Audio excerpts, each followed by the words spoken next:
Mga miyembro ng Sinswat PNP binigyang pagkilala at parangal na ginanap sa Maguindanao del Norte matapos ang kanilang paghuli sa mga most wanted person.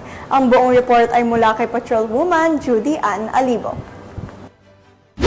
Parangalan ang mga personahe ng Sultan Kudarat MPS dahil sa matagumpay na operasyon laban sa mga tinagurang most wanted person sa Provincial Headquarters Barangay Simoy, Sultan Kudarat, Maguindanao del Norte. Dito lamay kadalawampu ng Oktubre taong kasalukuyan. Pinangunahan ni Police Colonel Victor Rito, Provincial Director ng Maguindanao del Norte PPO, ang naturang seremonya na dinaluhan ni Police Lieutenant Colonel Ismail Madin, Chief of Police ng Datuudin Sinswat MPS.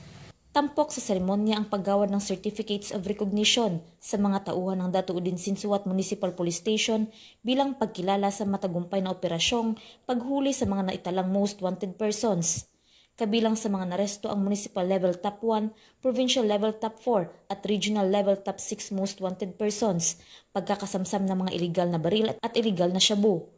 Pinuri ni Police Colonel Rito ang katapangan at profesionalismo ng mga kasapi ng operating units at binigyan diin na ang tagumpay ng operasyon ay bunga ng pagkakaisa at maagap na pagtugon ng kapulisan.